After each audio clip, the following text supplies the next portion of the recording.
Estimados telespectadores, boa noite. Sejam todos bem-vindos a mais uma edição do programa Na Linha da Frente aqui com o Dr. Chival.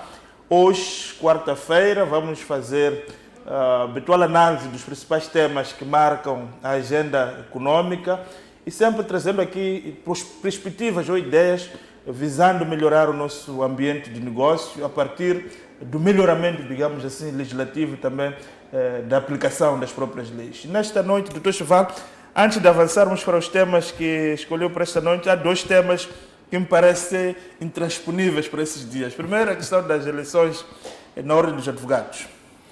Bom, mais uma vez, e tem sido prática de 3 em 3 anos termos eleições, e tanto quanto me recordo, quando eu entrei na Ordem, era bastonário o Dr. Carlos Cauí, que já estava aí há um tempo.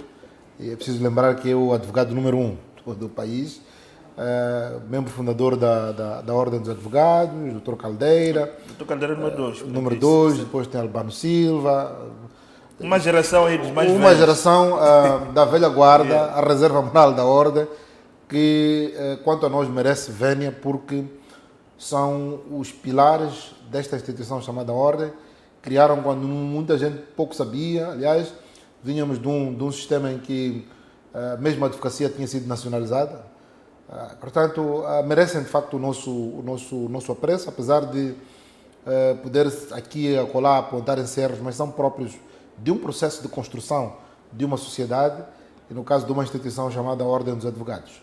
E desde que entrou o professor Gilberto Correia, logo a substituir mesmo o Dr. Carlos Cauí, virou uma prática em que os bastonários ficam só um único mandato. Portanto, há de ter tido as suas razões o professor Gilberto Correia para ter feito um grande mandato. Fez um grande mandato. Foi uma ruptura, digamos assim. Sim. Uma visão mais jovem, mais atrevida e teve os seus ganhos, e vale a pena destacar. Mesmo os mais velhos em si também reconhecem que foi um trabalho meritório que foi.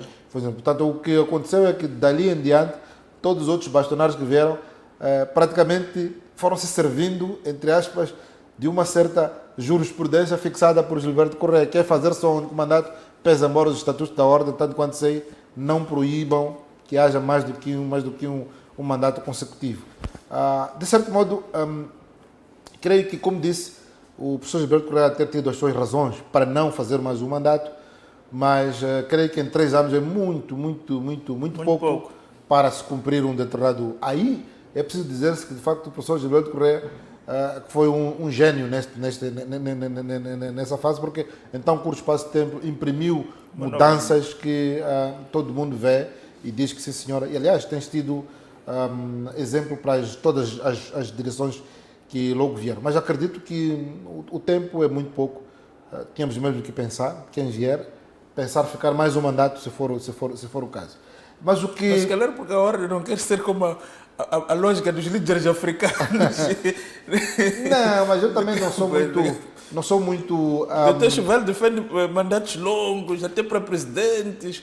Não defende necessariamente mandatos longos. Quero mugabizar a Ordem. Bom, já que se fala muito, eu sou contra a autoflagelação. Quando são exemplos maus, os africanos sempre aparecem como na linha da frente. Acho que não deve ser assim. Questionamos por que é que, por exemplo, o presidente Teodoro Obiang, o presidente Yoweri Museveni, o presidente Paul Biya e tantos outros em África estão há muito tempo e achamos que isto é um despautério. Podemos meter também Paulo Kagame, mas nunca ninguém discutiu algo, para mim, se quisermos entrar nisso, que é muito mais grave, são as monarquias que nós temos na Europa. Ninguém fala do rei da Holanda, rei da Espanha, rei da Bélgica, para não falar, obviamente, da Grã-Bretanha, que, obviamente, são pessoas que lá estão e perpetuam-se, como se fossem verdadeiros líderes religiosos ou líderes linhageiros, como são. E o mais grave para mim é que a associação é feita no círculo familiar, como se fosse uma divindade, em que só as pessoas com sangue daquela família que têm capacidade para dirigir os destinos de uma determinada nação. Pode-se dizer que não, mas o rei tem poderes quase que decorativos, mas Não deixa de ser um rei. Não deixa de ser um rei. Chefe de Estado. E mais do que isso, todos os cidadãos deste país são súbditos do rei. Portanto, na Inglaterra, o primeiro-ministro não pode pensar que tem mais poderes do que o rei.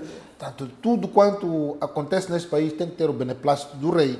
Portanto, não vamos aqui pensar que o problema é só dos africanos. Um dia temos que perguntar... Vamos voltar às eleições. Mas voltando à questão da ordem, acho que era bom que se pensasse um pouco nisso. Agora, olhando para estas eleições, temos 4 candidaturas, o que revela, de facto, que estamos num ambiente de verdadeira crispação, se não divisão na ordem. Portanto, é um ambiente de ruptura. Ter 4 candidaturas para uma mesma organização de membros de 4.000 membros revela um pouco como estamos numa situação fraturante da própria não dá sinal de maturidade, não me parece que seja um problema de maturidade. Olhando para as promessas de cada um dos concorrentes, estamos a falar exatamente das mesmas coisas. Estamos a dizer que todos eles dizem que vão fazer diferente do que os outros já fizeram. Eu vou dar só um exemplo. O meu grande amigo Styler Marroquim já fez parte do Conselho Nacional da Ordem. A doutora Tera Day faz parte do atual Conselho Nacional. Pedro Macarengue já fez parte do Conselho Nacional. Portanto, todos eles estão a prometer coisas diferentes daquelas que aconteciam quando eles lá estiveram. Portanto, não me parece que... não quero dizer com isso que eu desconfio da capacidade deles mudarem. Às vezes, quando a gente está por dentro, quando a gente é apenas um vogal e quando é o líder, as coisas podem acontecer de modo diverso. O que quero dizer é que praticamente as promessas são as mesmas. Todos eles estão a dizer as mesmas coisas. Portanto, não há quem vem trazer uma mensagem que podemos dizer que é diferente da dos outros. Portanto, a votação aqui não vai ser nos manifestos. Aliás, não sei se nos últimos tempos as eleições na ordem, não só na ordem, como no país em si, vão ao nível dos manifestos. Vão ao nível das pessoas. E, portanto... Simpatias. Portanto, não me parece que haja maturidade, como se pretende dizer. É, para mim, um sinal de fratura que a própria ordem... Mas porquê?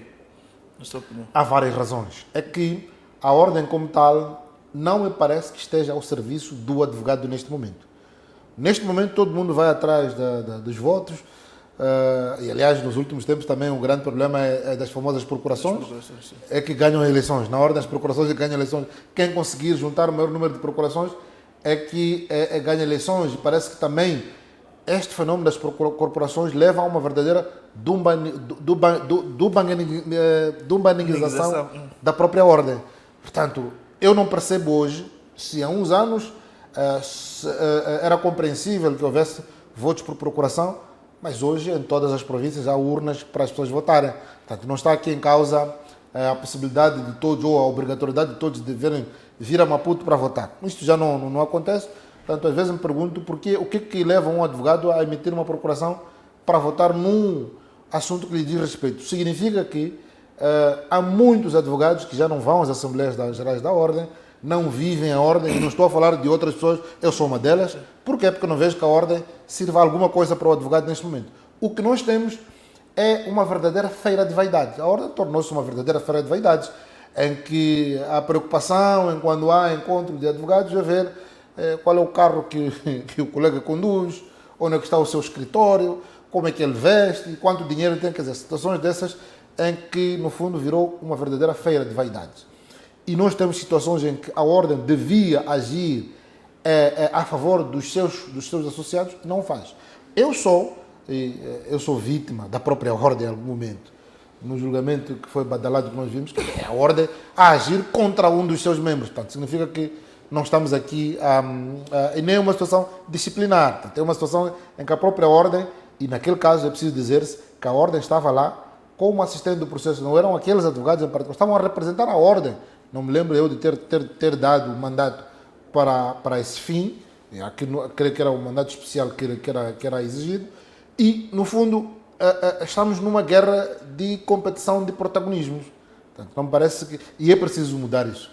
Quem for eleito neste mandato, infelizmente não tenho candidato algum, vou votar, obviamente, mas não tenho um candidato algum, porque olhando para os manifestos, como disse, quase que dizem a mesma coisa. Agora, eu não quero votar em função de quem é meu amigo e quem não é. E por acaso até tenho 2 amigos como candidatos. Portanto, é preciso repensar em muita coisa na ordem. E não podemos voltar a discutir a questão das procurações nas vésperas das eleições. Sabemos que é um problema que existe. Nas eleições passadas, essa questão foi colocada com muita ênfase. E, portanto, significa que há uma preocupação para com a ordem. Nas eleições, terminadas as eleições, voltamos tudo a estaca zero. Já ninguém se lembra das promessas que fez, ninguém se lembra dos temas fraturantes e estruturantes que existem na ordem. Portanto, é preciso olhar para o... Significa que quem for eleito bastonário tem um trabalho gigantesco, que é unir os advogados. A maior parte dos advogados que eu encontrei quando entrei para a ordem, praticamente já não vão às Assembleias Gerais, nem participam sequer na ordem. E não são mesmo os da minha geração a seguir, são muito poucos. Portanto, é preciso que haja... E essas questões, Dr. Cheval, eu colocava essa questão, a ordem estar em primeiro lugar ao serviço do próprio advogado. Exatamente. Para além do próprio Estado de Direito, como um dos pilares. Mas a questão que eu colocava também, como é que olha, porque de facto estamos a ver esse processo eleitoral e não temos visto, pelo menos nos debates, nos grupos, não se tem discutido questões muito sérias. Por exemplo, a questão, vou dar aqui um exemplo, por exemplo, a questão da previdencial do advogado. Não está-se a discutir a questão, por exemplo, do reforço das prerrogativas do próprio advogado, não está-se a discutir, pelo menos dos grupos em que eu tenho estado a ver, as discussões, são mais nessa perspectiva de egos, discussões, sexo dos anjos. A tal feira das vaidades. Uma das grandes questões que devia ser objeto de debate nestas eleições era perguntar se continua a ser sustentável, legal e constitucional, que um advogado tem que pagar as cotas suas próprias e a sociedade de advogados também tem que pagar as respectivas cotas. Portanto, significa que é uma duplicação aqui de cobranças que há. Ninguém está a discutir isso. Estamos a discutir agora a questão das procurações porque interessa para a questão das eleições. Nos outros quadrantes, as ordens já estão a discutir questões ligadas à previdência social, à proteção dos próprios advogados. Portanto, eu, numa das últimas Assembleias Gerais que fui, a discussão era, mas por que não se permite que os advogados tenham direito ao porte legal de arma de fogo? Quer dizer, de novo, é para andarmos aos disparos entre advogados, como acontece, infelizmente, com alguns juízes que até usam arma de fogo nas discotecas. Então, não parece que seja esta a questão que nós temos que discutir. Questões estruturantes sobre a vida dos advogados não são debatidas e não são trazidas. Portanto, eu espero que, já agora lanço esse desafio para a MBC, que promova um debate dos 4 candidatos e levanta essas questões todas e vamos ver se... Mas, no fundo, como eu disse, os manifestos são praticamente os mesmos. Portanto, voltamos aqui em simpatia. O jogo quem tem o maior número de procurações para desempatar na hora H. Portanto, há questões que deviam ocupar a vida da ordem e não constam das discussões. E a ordem hoje praticamente resume-se à atividade da ordem, realização das Assembleias Gerais ou sessões... Participar na abertura do ano judicial. Basicamente é o único discurso da ordem durante o ano inteiro. Exatamente. Depois entramos aí numa hibernação. Fora disso, depois há uma outra questão também importante, é que a ordem entrou também numa feira de politização de tudo. Portanto, parece que a ordem virou também um partido político, que está ali a fazer o contra-poder, um ativismo político, verdadeiro ativismo político.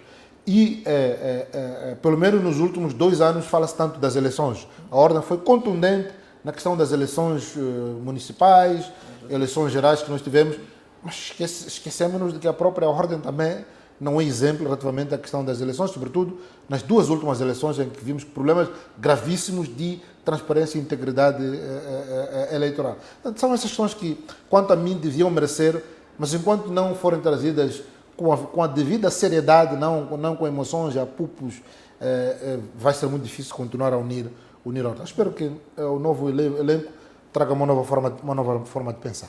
Exato. Acho que essa questão das eleições na ordem continuará a merecer, a nível da MBC, que criou-se um espaço para ouvir os candidatos, também abrir um espaço para um debate, os candidatos, a produção ainda está a trabalhar com os candidatos para encontrar o melhor dia para fazer, porque neste momento alguns estão nas províncias, na caça. Se calhar uma última questão que eu queria colocar. como é que são financiadas as eleições na ordem? Porque, de facto, vamos ler algumas candidaturas extremamente robustas, que parecem eleições... Há dinheiro na ordem, quer dizer, é uma coisa que me impressiona às vezes, quer dizer. Bom, obviamente que... Ou é puro... É puro ativismo.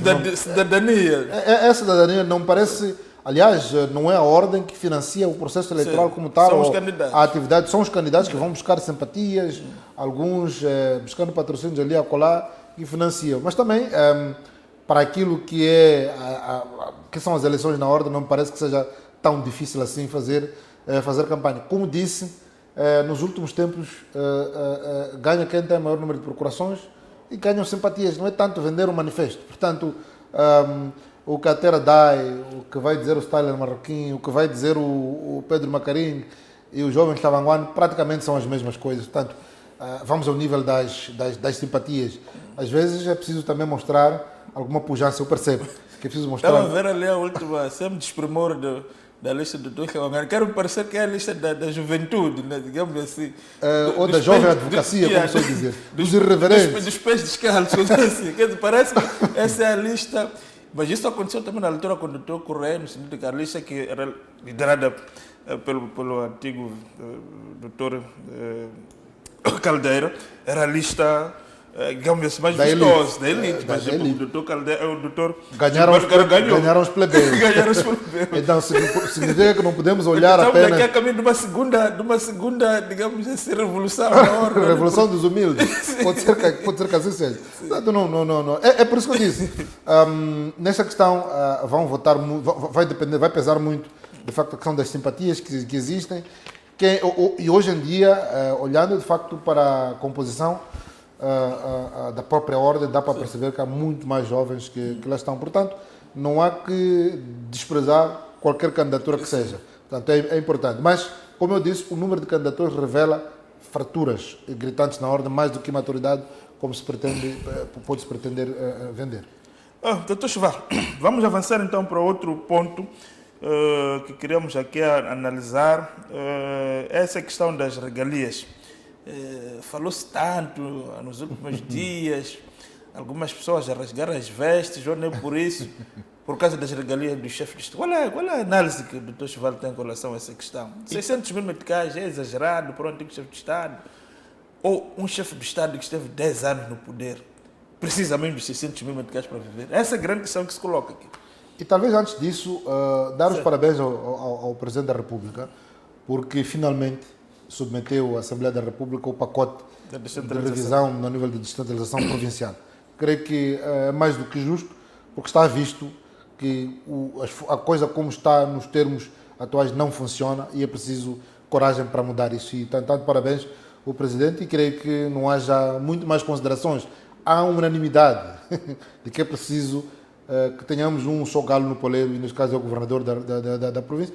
Pese embora eu defenda, e isso implicaria obviamente uma revisão constitucional, e também é preciso olhar se no caso não há necessidade de mexer na Constituição, porque parece-me que algumas das questões que são objeto de revisão provavelmente mexam com a Constituição. Não tenho certeza, porque ainda não vi a proposta como tal, mas creio que mais do que isso, o mais importante é perceber que é preciso termos uma situação em que o governador, eu defendo isso e continuo a defender, que o governador deve ser nomeado pelo chefe de Estado, representar quer o poder central, o nível da província, sem desprimor de haver também órgãos locais do Estado, começar pelo governador provincial, administrador distrital e mais lá para baixo. Portanto, essa é uma questão que lá fica, e quando for divulgado de facto o projeto como tal, podemos discutir com mais cuidado. A verdade é que está de parabéns, Presidente.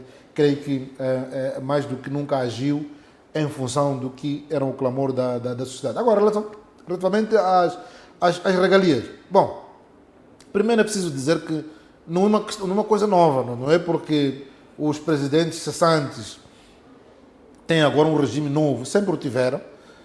Creio que agora procura-se conferir alguma dignidade àquilo que são os direitos. Sim. E é preciso dizer que não.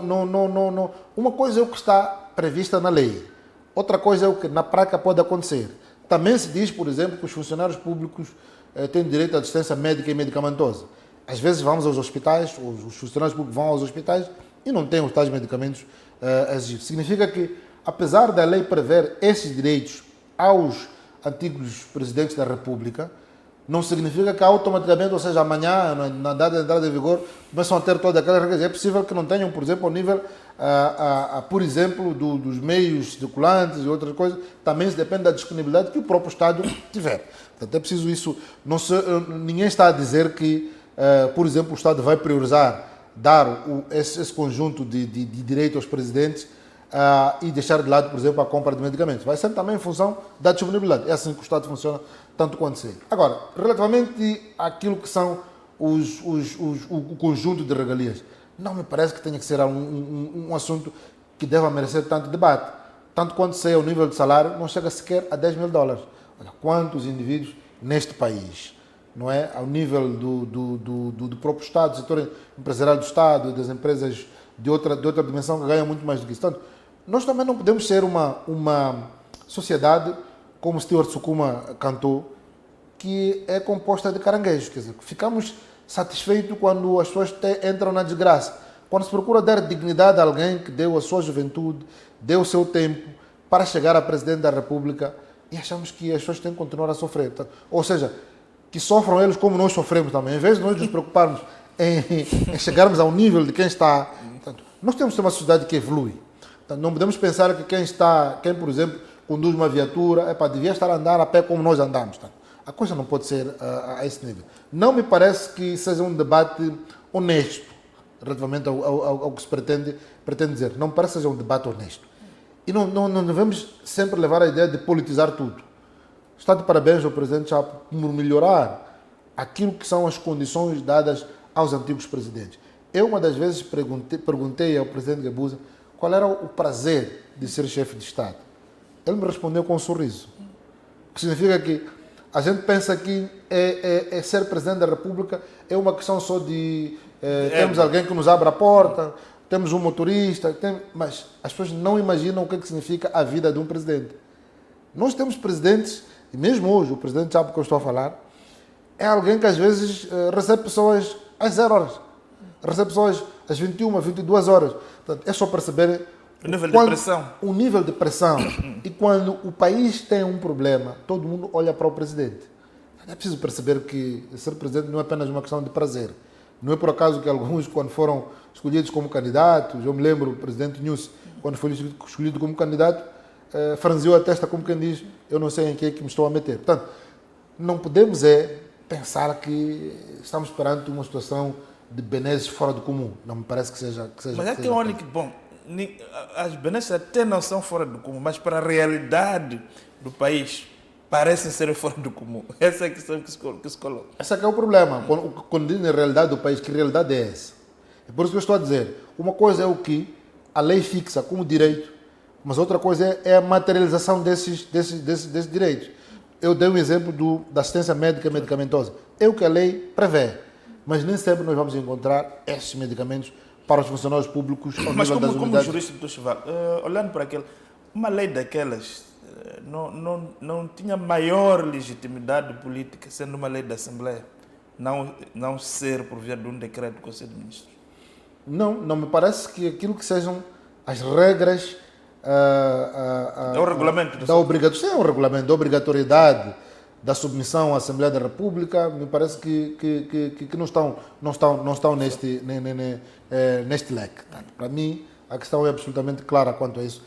É até responsabilidade do governo que tem que dizer qual é a disponibilidade. Até onde o governo pode ir, porque quem paga no fundo aquela despesa é o executivo, sim, não é outro ente. Portanto, até onde pode ir para a questão relativa às eu não diria benesses, direitos e deveres. Atenção, este diploma não fala apenas dos direitos, fala dos deveres. Ninguém está a falar dos deveres.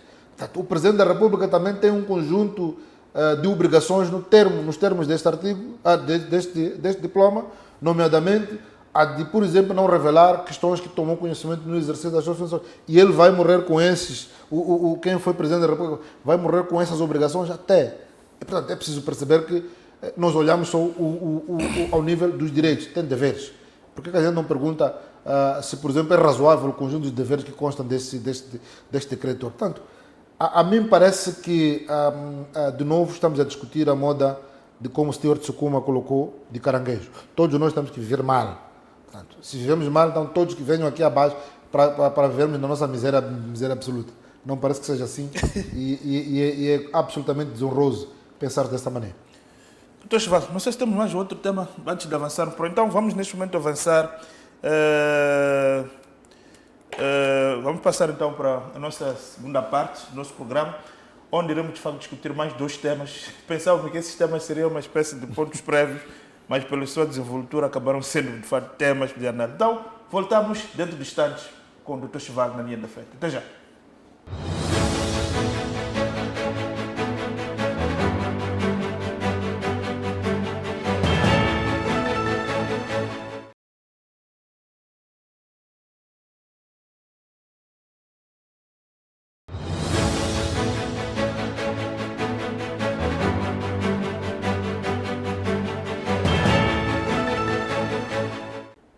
Estamos de volta então para a segunda parte do nosso programa aqui na linha da frente com o Dr. Chival. Dr. Chival, nesta segunda parte do programa, pronto, vamos elencar aqui uma das grandes questões que se colocam em sede dos contratos, essa questão dos contratos com o Estado. E o que se coloca muitas vezes é que é muito difícil, digamos assim, ir a tribunal contra o Estado, que é difícil contestar quando o Estado... Até olhando, por exemplo, a nossa realidade, que o governo muitas vezes que paga as despesas dos tribunais, da Procuradoria. Como é que olha para essa problemática? Bom, sabendo que existem contratos que, apesar de ser o Estado não está a agir ali, investido todo aquele chamado ius imper, digamos assim. Exatamente. Essa é uma questão interessante de analisar, porque, como muito bem dizia, não é o simples facto de se estar a contratar com o Estado que pensamos que o Estado pode impor o que quer que seja aos particulares e não só. Então temos 2 situações que é preciso distinguir. Bom, aliás, começando desde logo quando um particular ou uma empresa privada contrata com outra empresa privada ou com um particular, a questão é clara, que nenhum deles tem sujeição sobre o outro, portanto haja em pé de igualdade. Ali é discutir se cada um está disposto a comprar os serviços nos termos em que ele é vendido, está disposto a pagar, o outro está disposto a receber o pagamento nos termos do preço em que ele fixou. Portanto, aí a chamada relação sinalagmática começou a dizer-se. Uma outra questão tem que ver com o momento em que contratamos, os particulares contratam com o Estado, os privados ou particulares contratam com o Estado. E aí também é preciso distinguir aquelas situações em que o Estado age com os seus poderes de autoridade, não é? Suponhamos que nós temos um contrato de concessão. O Estado vai dizer quais são as condições em que nós vamos entrar naquele contrato. O Estado diz, por exemplo, que quer, suponhamos, terceirizar a produção de cartas de condução. O Estado vai dizer que estou disposto a pagar o preço X e é responsabilidade de quem vai exercer essa atividade em nome do Estado, agir daquele outro modo. Portanto, aí está claro que o Estado, e pode, naturalmente, o Estado, em algum momento, modificar as cláusulas, rescindir o contrato, evocar uma série de interesses, dentre os quais interesses públicos, para modificar ou extinguir esta relação. Outra situação bem diferente é aquela em que, apesar de nós contratarmos com o Estado não age com poderes de autoridade. Imaginemos que eu, um privado, sou provedor de serviços de televisão ou de internet. Quando o Estado vai contratar com cada uma dessas empresas, não é? Vamos lá, sem querer fazer publicidade, o Estado vai, por exemplo, contratar o serviço da Vodacom, que é uma empresa 100% privada, não tem capitais públicos. A partir daí, o Estado tem que se sujeitar àquilo que a Vodacom cobra como as regras de negócio. As regras de negócio. E, por exemplo, pode ser que a Vodacom entenda que, bom, dado o volume de chamadas que o Estado vai fazer, pode reduzir o preço. Portanto, aí estamos nessa situação em que, pese embora ser o Estado um dos contratantes, não há aquela sujeição de autoridade entre as partes. Portanto, esta é a questão essencial. Agora, eu quero me referir àquelas situações, e talvez essa parte aqui interessa muito, pese embora também possamos referirmos a situações em que o Estado não age com poderes de autoridade. Em que o Estado efetivamente está em posição dominante, em que age como o Estado, investido de todos os seus poderes. E aí, a questão que nós colocamos é como é que nós vamos agir contra o Estado quando o Estado, por exemplo, não paga, né? Quando o Estado não cumpre as suas obrigações. E aí, suponhamos que há uma obra no quadro do exercício dos poderes de autoridade do Estado, em que o Estado simplesmente não atrasa, não efetua o pagamento ou atrasa no pagamento dos serviços. E a questão é que impacto é que isso tem para as pequenas, médias e grandes empresas que contratam com o Estado. Outra situação que pode ocorrer é a modificação unilateral ou, por exemplo, a alteração de prazo, de especificações técnicas, do preço, que o Estado faz, muitas das vezes sem acordo nem compensação adequada aos particulares. E outra situação que nós podemos nos referir é a rescisão antecipada dos contratos, em que o Estado chega a uma determinada altura, entende que, e evoca o interesse público, por exemplo, rescinde o contrato. Nós tivemos situações que eu posso dar 2 exemplos em relação à empresa Semlex, que produzia passaportes, bilhetes de identidade, e em relação também à outra empresa, a Brittle Mitchcoma, que produzia as cartas de condução. Portanto, houve um momento em que o Estado interrompeu e evocou interesse público.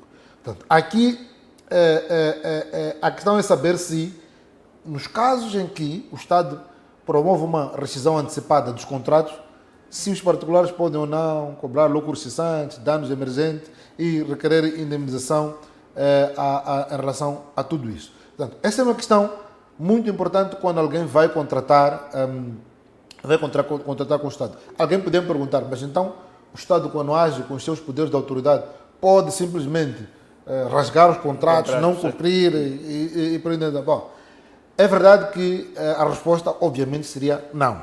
Porquê? Porque a partir da altura, as pessoas podem pensar que é uma desvantagem do ponto de vista legal, o facto do Estado entrar com poderes de autoridade. O Estado, quando entra investir dos seus poderes de autoridade, também leva consigo um conjunto de responsabilidades. Portanto, há aqui aquilo que nós chamamos o acrescer das obrigações também do Estado. Senão, os particulares estariam sempre numa situação de prejuízo. Por isso é que situações dessa natureza permitem que os particulares possam ir ao tribunal. E a questão é que tribunal é que é competente para julgar as situações, nomeadamente estamos a falar do Tribunal Administrativo. Portanto, aí temos que nos sujeitar a todas as regras do Tribunal Administrativo. Portanto, apesar do Estado ter esses direitos, ou seja, agir com os tais poderes de autoridade, a sua atuação não é absoluta no sentido de entender que pode fazer tábula rasa aos direitos que os particulares têm. Portanto, essas situações todas permitem que a pessoa possa, por exemplo, dizer que o Estado evocou interesse público, mas eu contesto esse interesse público. Às vezes nós temos que pesar se aquilo que os particulares perdem, se as pessoas formam um contrato, se é ou não superior ao que chama-se de interesse público. E às vezes é preciso perceber se esse interesse público não significa interesse de algumas pessoas transvestido do interesse público. Algumas pessoas que apropriaram-se, estão nos cargos de decisão. Exatamente. Evocam muitas vezes o interesse público para afastar uma determinada empresa daquele negócio. Como é que o particular pode proteger-se diante dessa situação? Aí está. É por isso que prevê-se.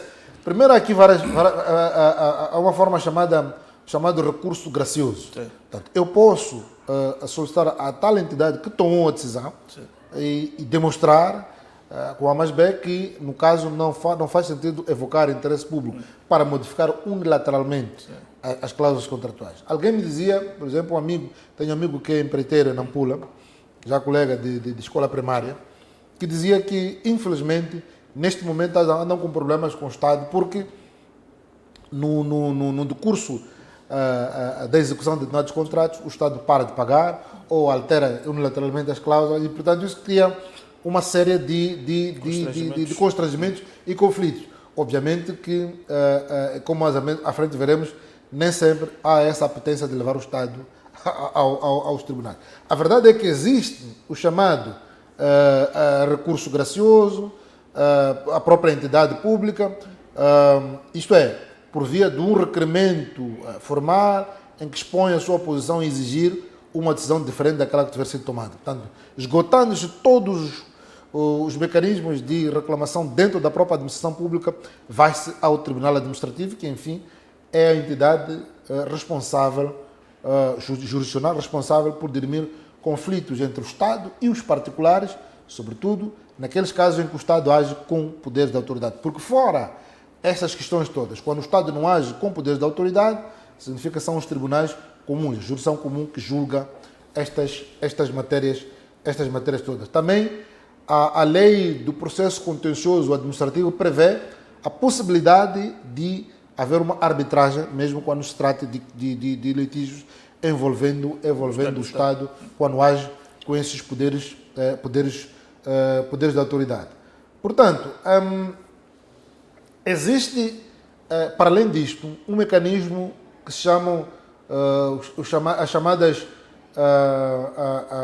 suspensão de eficácia do ato administrativo. Por quê? Porque haverá situações em que, tomando uma determinada decisão, o Estado tomando uma determinada decisão, e existindo essa possibilidade da pessoa ir interpor um recurso de anulação dessa decisão do Estado, com o decurso do tempo, porque também os direitos não são eternos, não são pela eternidade, com o decurso do tempo, até a altura em que o Tribunal decidir em termos definitivos, o efeito útil desta própria decisão, já imaginemos, por exemplo, que haja um pagamento a fazer-se, até a decisão, pode ser que, por exemplo, por via da correção monetária, o que o particular for a ganhar já não faça muito sentido. Eu estou a usar aqui linguagem um pouco mais simples para as pessoas perceberem. Por isso é que o Estado, tomando uma decisão hoje, eu tenho a faculdade de ir ao Tribunal Administrativo requerer a suspensão de eficácia.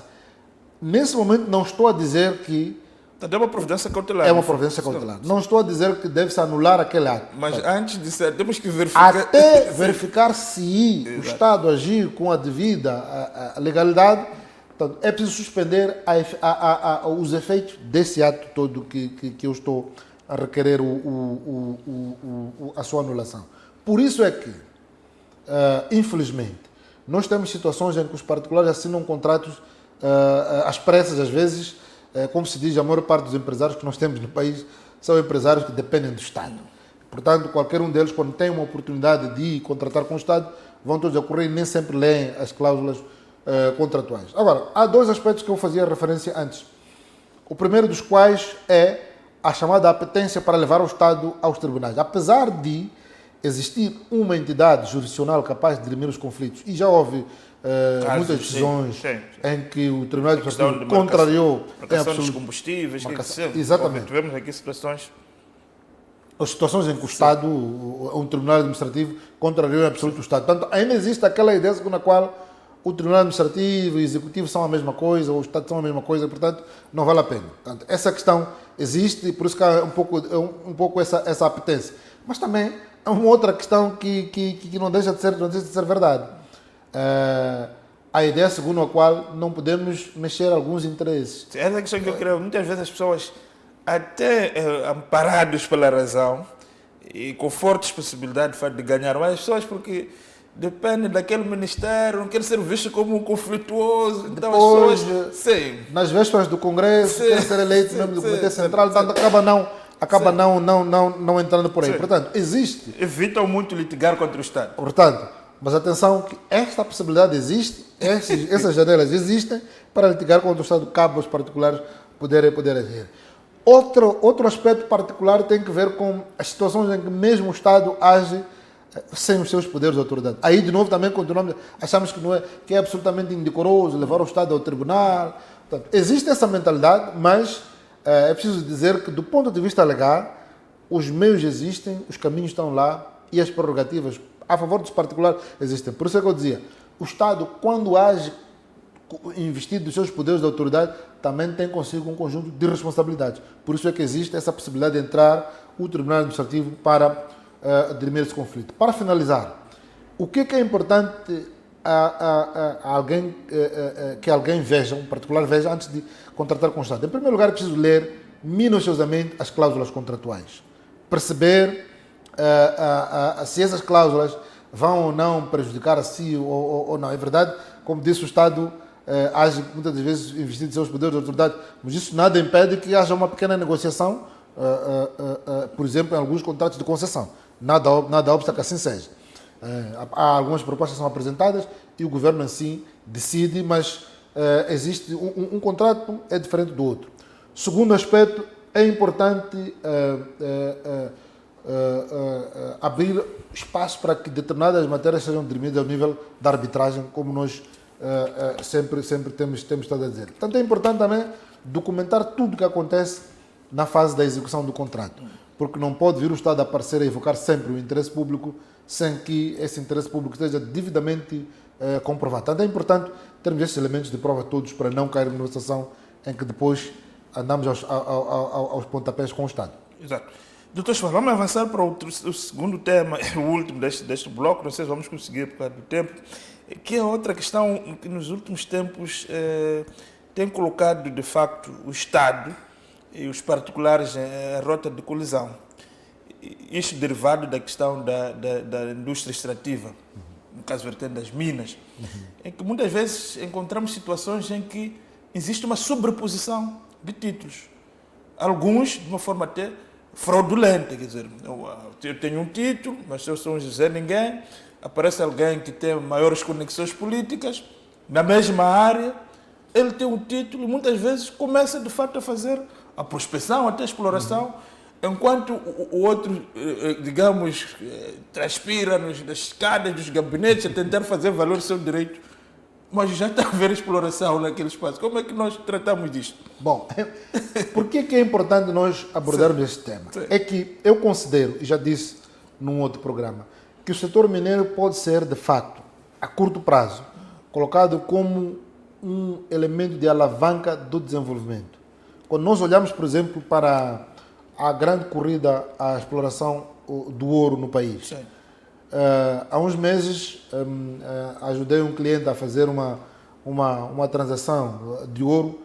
1 quilo de ouro estava a ser transacionado na altura a 7,5 milhões de meticais. Sim. Então, é só imaginar quanto é que o Estado perde quando não há um controle, quando não há proteção até da indústria nacional na exploração do ouro, por exemplo. Podia falar de tantas outras gemas, todos os outros recursos que temos no subsolo. Portanto, diferentemente do setor do oil and gas, em que os investimentos são de alta demanda, por isso é que nós temos grandes corporações a investir nisso, é possível o Estado organizar-se para que o setor mineiro possa constituir a alavanca para o desenvolvimento a curto prazo deste país. O que nós temos, no caso, é muitas situações de pessoas diversas terem 2 títulos sobre a mesma área. Portanto, alguém pode pensar, mas se isso é possível, tem estado a acontecer e tem estado a haver vários conflitos que de novo vão ao Tribunal Administrativo e não só ligada a essa matéria. A lei número 20/2014, de 18 de agosto, é clara que a lei de Minas que diz que nenhuma área pode ser objeto de 2 títulos mineiros concomitantes. Sim. Para o mesmo recurso, sobretudo. Portanto, isto mas, apesar da lei prever isso, na prática nós temos várias situações que, enfim, andam ao nível do cadastro mineiro. Apesar de ser hoje há um cadastro eletrónico, mas há várias situações. Há ter sido por isso, provavelmente, que levou a que o cadastro andasse encerrado e, tanto quanto sei, até hoje não se reabriu o cadastro. A segunda razão para ocorrer situações dessas são as chamadas transmissões parciais de direito. Por exemplo, há várias situações em que alguém, por exemplo, que tendo um título que caducou, uma concessão mineira que caducou, poder transacionar isso para um terceiro e chega-se lá em que, às vezes, a própria administração pública, no caso o cadastro mineiro, vai atribuir aquela área sem que efetivamente haja caducidade. Situações várias ocorrem em que isso pode levar à situação. Outras têm a ver com a delimitação incorreta das áreas ligadas a cada um dos particulares que no fundo levam a esse tipo de problema. E a questão é, quando temos a situação de dois títulos sobrepostos, como é que isto resolve? A lei é clara em relação a isso. Há, em princípio, a prevalência do primeiro título. Portanto, o título emitido em primeiro lugar prevalece sobre outras situações. Agora, há casos em que alguém, por exemplo, não tendo um título como tal, mas tem o direito de uso e aproveitamento de terra sobre determinada parcela. Essa questão, e nós já discutimos aqui, pelo facto de haver diversas entidades que contribuem para a atribuição de direitos sobre a terra, no caso, o Cadastro Mineiro também, o Instituto Nacional de Minas é também a atribuição de um direito sobre a terra, e há situações em que se atribui uma concessão mineira ou um título mineiro a alguém numa área em que há outro sujeito que tem um direito de uso e aproveitamento de terra. A verdade é que, como regra, o título mais antigo é o que prevalece, embora isso não seja uma regra absoluta. Como os casos em que eu me referi, alguém pode ter um título mais antigo, mas chegasse à conclusão de que, por exemplo, ao longo do tempo que lhe foi concedido, não cumpriu com determinadas obrigações ou o título caducou e, portanto, aí também há situações dessa natureza e, obviamente, que isto acaba desembocando nos tribunais, que sempre sabem decidir como assim é. Agora, o que pode fazer, a pergunta é, o que pode fazer uma empresa que descobre que outra tem um título sobre a sua área?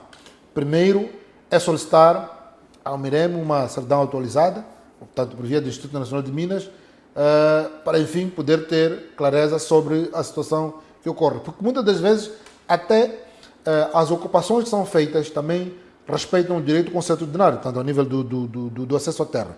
Portanto, nem sempre as situações ocorrem. Depois disso, havendo todos esses documentos todos, é preciso, reunindo todos esses documentos, ir ao nível da administração pública reclamar a situação. Não sendo possível, também vamos ao nível dos tribunais, que, enfim, que pode decidir sem preocupação alguma. Agora, as questões aqui, muitas das vezes, colocam-se quando temos, por exemplo, empresas, altas corporações, que também estão no setor extrativo, no setor mineiro. Podemos falar, por exemplo, da Jindal, podemos falar da Indiana, que está em Tete, e tantas outras, em que, em função dos acordos assinados, há a situação da arbitragem. Portanto, não é sempre que as questões vão ao Tribunal Administrativo, pode ser que também desemboquem na arbitragem em função de tudo quanto tiver sido contratado. Portanto, entendemos que, apesar de existir isso, também o tempo já não nos ajuda, apesar de existir isso, é importante desenvolver uma série de reformas para evitar situações dessa natureza. A primeira das quais é importante a modernização da auditoria do cadastro mineiro. Portanto, é preciso ter uma interligação entre a Direção Nacional de Geografia e Cadastro e o Instituto Nacional de Minas, para não haver situações em que alguém tem um doate e o outro tem uma concessão mineira, o que é absolutamente complicado. A segunda é que tem que haver celeridade e clareza nos procedimentos de atribuição desses títulos. Porque muitas das vezes a pessoa tem título de exploração, por exemplo, o título de exploração vai andando há algum tempo, esse pode caducar enquanto os processos já andam de gabinete em gabinete, um pouco usando o direito subterrâneo para enfim, poder obviar a situação de outra.